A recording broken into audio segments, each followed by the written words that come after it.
ఒక్కసారి కాదు 100 సార్లు అయినా జైలుకు పోతాం. జైలుకు వెళ్లేందుకు నాకు భయం లేదు. ఒక కేసు కాదు ఇంకా 1000 కేసులు పెట్టినా మేము ప్రశ్నిస్తూనే ఉంటాం. చట్టం మీద గౌరవం ఉంది కాబట్టే ఏసీబీ విచారణకు ఎన్నిసార్లు పిలిచినా వస్తామని చెప్పాము. ఇది 3వ విచారణకు పిలవటం. 3 సార్లు కాదు 30 సార్లైనా విచారణకు వస్తాం. విచారణకు సహకరిస్తాం. అవసరమైతే నన్ను అరెస్టు కూడా చేస్తారు కావచ్చు. మాకు జైలు కేసులు కొత్త కాదు. గతంలో తెలంగాణ ఉద్యమంలో కూడా జైలుకు వెళ్ళొచ్చాను కేటీఆర్. ఇబ్బంది పెట్టినంత మాత్రాన, వేధించినంత మాత్రాన ప్రజల తరపున ప్రశ్నించడం బంద్ చేస్తామనుకుంటే అది కాంగ్రెస్ ప్రభుత్వం యొక్క అవివేకం, అజ్ఞానం అవుతుంది తప్ప ఇంకోటి కానే కాదు. పెద్దలు కేసీఆర్ గారిని, పెద్దలు హరీష్ రావు గారిని కాళేశ్వరం కమిషన్ ముందు కూర్చోబెట్టి మీరు పైశాచికానందం పొందొచ్చు.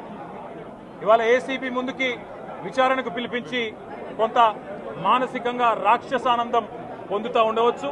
అవసరమైతే అరెస్ట్ కూడా చేస్తారు కావచ్చు. కానీ ఒకటి పక్క, తెలంగాణ కోసం గతంలోనే జైలుకు పోయి వచ్చిన వాళ్ళం. హైదరాబాద్ బ్రాండ్ ఇమేజ్ను పెంచే ప్రయత్నంలో భాగంగా, హైదరాబాద్ బ్రాండ్ని కాపాడే క్రమంలో తీసుకున్న ఒక నిర్ణయం వల్ల మళ్ళీ జైలుకు పోవాల్సి వచ్చినా భయపడేది లేదు. ఒకసారి కాదు 100 సార్లైనా జైలుకు పోతాం. కానీ వదిలిపెట్టాం కాంగ్రెస్ ప్రభుత్వాన్ని, కాంగ్రెస్ పార్టీని. మీరిచ్చిన 420 హామీలు, మీరిచ్చిన దొంగ 6 గ్యారంటీలు, మీరిచ్చిన డిక్లరేషన్లు, ఇవాళ మీరు లోకల్ బాడీ ఎన్నికలకు సిద్ధమవుతా ఉన్నారని చెప్పి వార్తలు వస్తూ ఉన్నాయి. రేవంత్ రెడ్డి గారు నిన్ను మొత్తం రాష్ట్రంలోని బీసీ వర్గాల ప్రజలందరూ గమనిస్తున్నారు. 42% రిజర్వేషన్ ఇచ్చి 42% రిజర్వేషన్ ఇస్తాం అని కామారెడ్డి డిక్లరేషన్లో చెప్పి మోసం చేసి ఈరోజు స్థానిక సంస్థల ఎన్నికలకు మరి రిజర్వేషన్ ఇవ్వకుండానే పోతున్న వైనాన్ని కూడా బీసీలు గమనిస్తూ ఉన్నారు.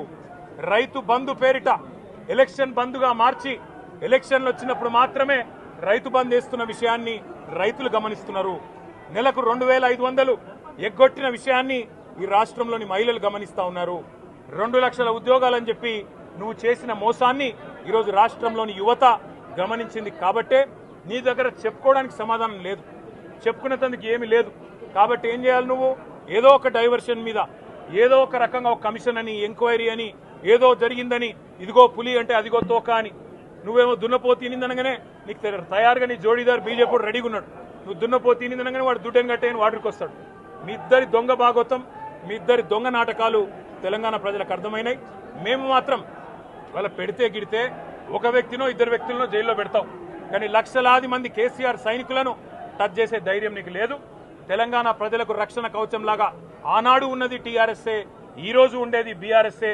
రేపటికి కూడా స్వీయ రాజకీయ అస్తిత్వమే శ్రీరామ రక్ష అనే విధంగా ముందుకు పోతాం. నువ్వు ఒక్కసారి కాదు 100 సార్లు పిలిచినా వస్తా, 100 సార్లు నిజమే చెప్తా.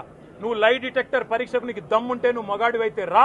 రాష్ట్ర ప్రజలందరూ చూస్తుండగా లై డిటెక్టర్ కూడా రెడీ. నువ్వు ఒక కేసు కాదు ఇంకో 1000 కేసులు పెట్టినా మేము ప్రశ్నించడం బంద్ చేయం, కొట్లాడడం బంద్ చేయం, తెలంగాణ ప్రజల తరపున నిలదీయడం బంద్ చేయం. నువ్వు వేధింపులతో, కేసులతో ఏదో సాధిస్తాననుకుంటే నువ్వు సాధించేదేమీ లేదు.